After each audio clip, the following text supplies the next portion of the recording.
है world Economic forum की बैठक जहां पर तमाम बड़े कॉरपोरेट्स हैं, राजनीति के धुरंधर हैं और भारत से भी एक बड़ा डेलीगेट्स वहां पर पहुंचा हुआ है। महाराष्ट्र के मुख्यमंत्री देवेंद्र फडणवीस भी इसमें शिरकत कर रहे हैं और महाराष्ट्र में निवेश को लेकर क्या प्लान्स हैं, क्या उनकी आगे की तैयारी है, इसके बारे में जानकारी भी दे रहे हैं। एक बार सीधे चलते हैं दावोस और सुनते हैं कि देवेंद्र फडणवीस क्या कह रहे हैं। Welcome to World Economic Forum 2025। हम इस समय है महाराष्ट्र पेविलियन के बाहर।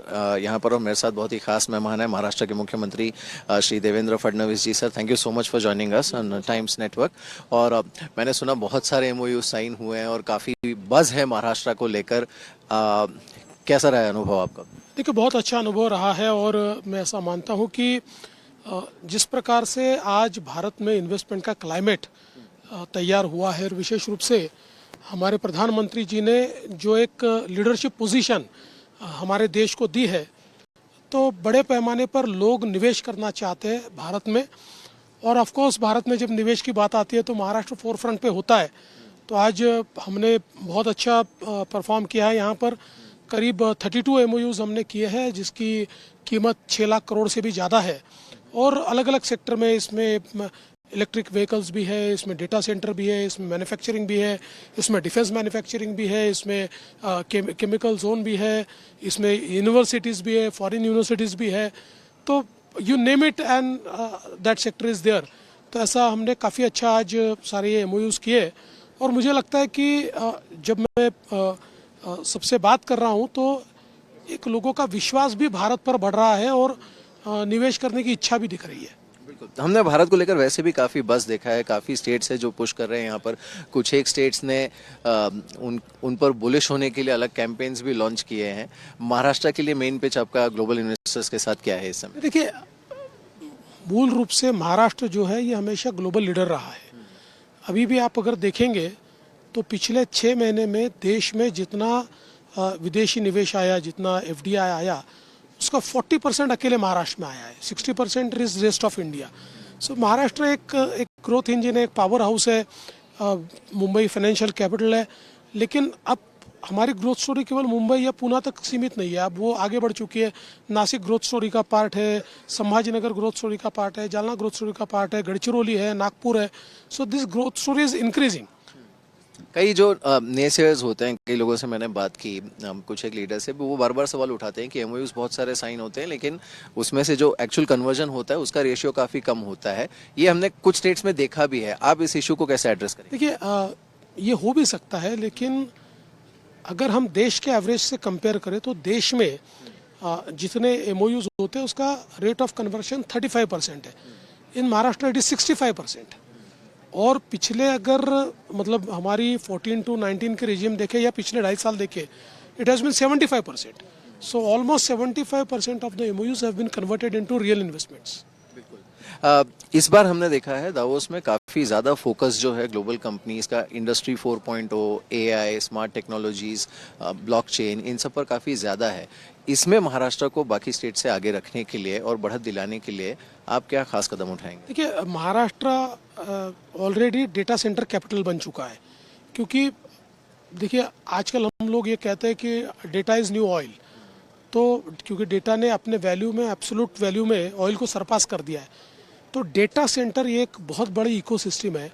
और मुझे ये बताते हुए खुशी होती है कि देश की डेटा सेंटर कैपेसिटी का 60% हिस्सा ये महाराष्ट्र में है। और आज भी हम लोगों ने करीब 75,000 करोड़ के डेटा सेंटर्स के MOUs किए हैं अमेजॉन के साथ, माइक्रोसॉफ्ट के साथ। तो मुझे लगता है कि we are ahead of the curve. और डेटा सेंटर के साथ साथ हम लोग अभी एक इनोवेशन सिटी प्लान कर रहे हैं। अराउंड दैट हम लोग इन्वेस्टमेंट्स ला रहे हैं। कहाँ पे होगी ये इनोवेशन सिटी, अगर आप innovation city mostly new Mumbai में होगी। और कौन कौन सी ग्लोबल MNCs हैं जिनके साथ आपकी काफ़ी एडवांस बातचीत हुई है इस विजिट के दौरान? देखिए, लिस्ट तो बहुत बड़ी है और हम लोगों ने ग्लोबल भी है और जो global companies, Indian global companies है, उसके साथ भी हमारी काफ़ी अच्छी बातचीत हुई है। तो अगर आप ये 32 हमारे जो MOUs हुए इसका मिक्स देखेंगे तो इसमें ग्लोबल कंपनीज भी है, इंडियन ग्लोबल कंपनीज भी है, लोकल कंपनीज भी है। तो एक बहुत अच्छा मिक्स इसमें आया हुआ है। बिल्कुल। एक आखिरी सवाल आपसे मैं पूछना चाहूँगा, यहाँ पे हमने काफ़ी स्टेट्स के बीच में भी हेल्दी कंपटीशन देखा है और इसीलिए भारत का प्रेजेंस जो है पिछले 2-3 साल से दावोस में अगर आप देखें तो सबसे ज़्यादा डोमिनेंट रहता है।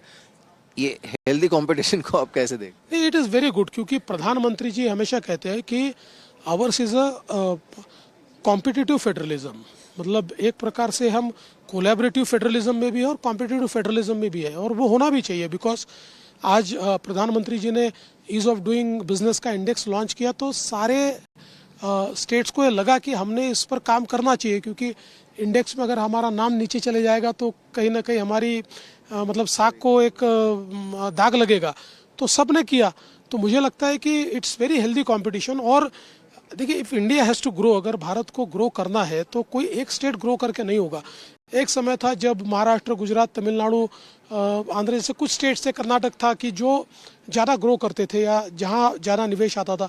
अब 12 स्टेट्स ऐसे हैं कि जहाँ कॉम्पिटिटिवनेस है, जहाँ निवेश हो रहा है, जो अपने आप को प्रोजेक्ट कर रहे हैं, जो प्रेजेंट कर रहे हैं, जो अपने अलग अलग प्रकार के टेम्पलेट्स तैयार कर रहे हैं, अट्रैक्ट कर रहे हैं, तो देश इसी से आगे बढ़ेगा। इसलिए मुझे कोई दुख नहीं है, मुझे खुशी है। अगर हमारे देश के बाहर निवेश जाए तो मुझे दुख है, लेकिन अगर हमारे देश के स्टेट्स आपस में कंपटीशन करें और निवेश ले जाए तो अच्छी बात है। हैं? बिल्कुल। चलिए, बहुत बहुत शुक्रिया फडणवीस जी हमारे साथ बातचीत के लिए। Thank you. Thank you so much. World Economic forum से कुछ ऐसे ही और इंटरव्यूज और इंटरैक्शंस हम आपके लिए लेकर आएंगे, लेकिन इस बीच कुछ और स्टॉक्स और सेक्टर्स पर चर्चा करेंगे। पीएसयू बैंकिंग स्टॉक्स में कई स्टॉक्स पर आज के सत्र में दबाव दिखा है। कैनरा बैंक 2% नीचे, इसके अलावा पीएनबी भी 2% की गिरावट के साथ कारोबार करता हुआ नजर आ रहा है। आदित्य, क्या राय होगी पीएसयू बैंकिंग स्टॉक्स पर, और कोई खरीदारी के मौके इन लेवल्स पर नजर आ रहे हैं? नहीं आशीषा, थोड़ा वेट करूंगा मैं। थोड़ी वीकनेस जरूर दिखाई दे रही है। अगर हम SBI, Canara bank, bank of Baroda, PNB सभी स्टॉक्स को देख ले तो मुझे लग रहा है कहीं ना कहीं हो सकता है कि थोड़ा सेलिंग प्रेशर और इंटेंसिफाई हो सकता है इन सभी बैंकों में। अगर थोड़ी गिरावट के बाद कोई एक स्टॉक मुझे लग रहा है देखना चाहिए तो पीएनबी मेरे ख्याल से एक ऐसा बैंक हो सकता है जिसमें थोड़ा नजर रख सकते हैं। नीचे में अच्छा सपोर्ट 95 का है, लेकिन ट्रेड करने दे इसको वापस से 100 101 के ऊपर। अगर 101 के ऊपर ट्रेड करता है पीएनबी तो फिर फ्रेश लॉन्ग लेना चाहिए यहाँ पे। उसके अलावा मुझे लग रहा है थोड़ी बहुत सेलिंग प्रेशर डेफिनेटली अभी तो रहेगी पीएसयू बैंक में, तो अवॉइड करें उसको। अवॉइड करने की सलाह पीएसयू बैंकिंग स्टॉक्स पर, पीएनबी, कैनरा बैंक जैसे कुछ स्टॉक्स पर हमने चर्चा की। अलावा इंश्योरेंस सेक्टर से आईसीआईसीआई प्रूडेंशियल के नतीजे आए थे और नतीजों के बाद स्टॉक पे भारी गिरावट, करीब 8% की गिरावट, 9% की गिरावट के साथ निफ्टी 500 इंडेक्स के टॉप लूजर्स में ये स्टॉक शामिल है। ध्वनि, क्या राय होगी आपकी आईसीआईसीआई प्रूडेंशियल पर? 579 के आसपास स्टॉक कारोबार करता हुआ। जी बिल्कुल आशीष है। यहाँ पे आईसीआईसीआई प्रू के अंदर अभी भी जो गिरावट है वो आप वीकली स्ट्रक्चर पे देखें तो और हावी होती हुई देखने को मिल सकती है। सपोर्ट लेवल इसका जो यहाँ पे देखने मिल रहा है वो है 560 के लेवल्स के पास। तो 560 के लेवल्स के पास ये यहाँ पे सस्टेन करना चाहिए, तो इसके अंदर वापस से खरीदारी करके चल सकते हैं। बट हाल फिलहाल में यहाँ पे ये जो गिरावट है वो आपको कंटिन्यू होती हुई देखने को मिलेगी। आईसीआईसीआई प्रूडेंशियल पर ये राय, लेकिन चुनिंदा